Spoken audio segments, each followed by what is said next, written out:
Hello, guys. The topic that I'm going to discuss in this session is April 2026 month current affairs. The topic is mandatory menstrual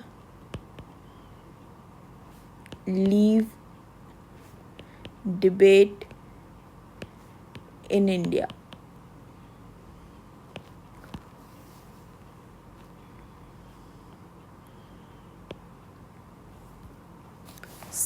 The Supreme Court dismissed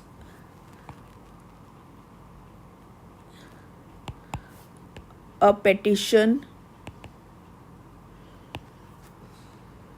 seeking a national law for menstrual leave for women. The court observed that the mandatory menstrual leave could limit employment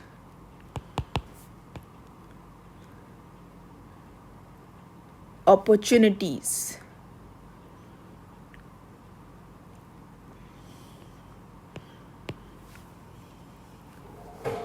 for women, as employers might hesitate to hire them.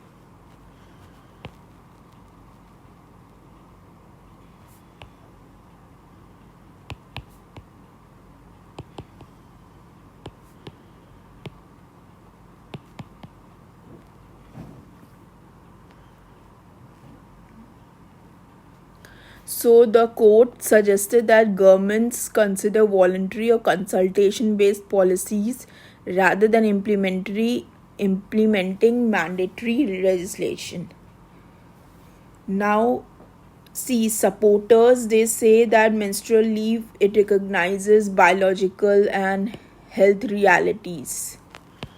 Biological and health realities of women. So conditions such as endometriosis, PCOS and PCOD causes severe pain and reduced productivity. PCOS, PCOD, endometriosis, etc. cause severe pain and reduced productivity in women. See, globally, menstrual leave has been recognized in countries like Japan. It introduced it as early as 1947, and it allows women to take leave if working during menstruation becomes difficult. South Korea provides 1 day of menstrual leave per month under labor law. Indonesia allows women 2 days of menstrual leave each cycle until its labor regulations. Then Spain, it became the first European nation in 2023 to grant 3 to 5 days of paid menstrual leave with a medical certificate.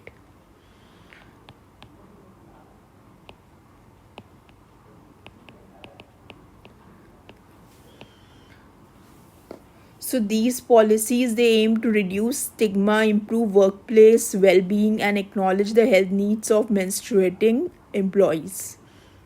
Now, what are the concerns about this mandatory leave? See, despite its progressive intent, critics argue that mandatory menstrual leave could produce unintended consequences. First, it may portray women as less capable or less reliable employees. Less capable or less reliable employees.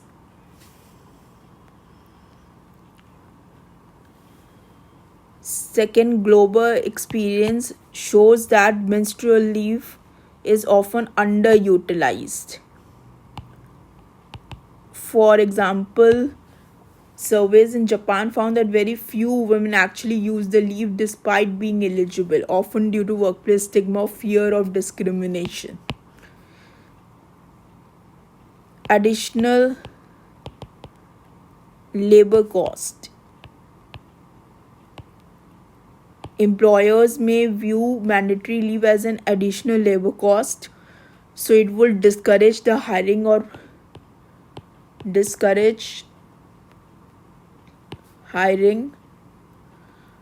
or promotion of women.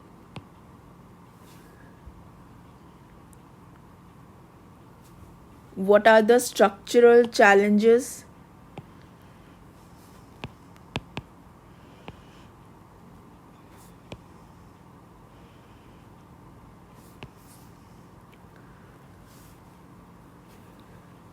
See, women work in a significant portion of women, they work in the informal sector,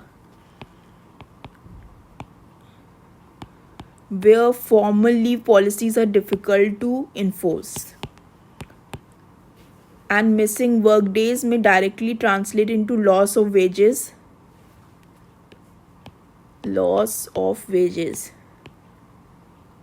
making menstrual leave impractical without broader labor protections. Way forward.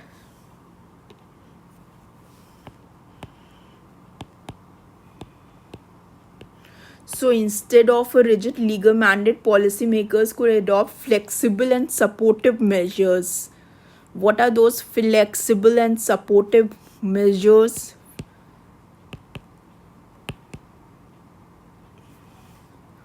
Optional or voluntary menstrual leave policies. Optional or voluntary menstrual leave policies. Flex work from home options or flexible work arrangements. Free sanitary products.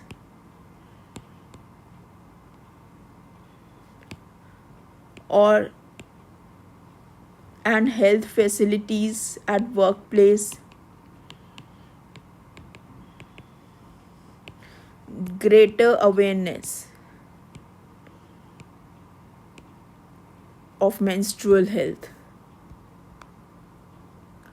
So this global experience shows that menstrual leave remains a contested policy tool. It promotes recognition of women's health needs, and mandatory provisions may reinforce labor market discrimination. So for India, the challenge lies in designing policies that acknowledge biological realities without creating new barriers to women's participation in the workforce. Acknowledge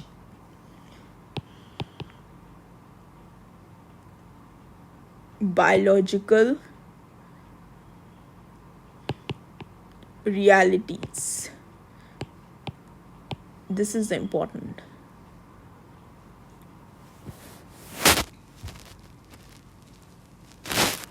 Dismiss the petition because it limits employment opportunities. Employees might hesitate to hire them. This is what Supreme Court said.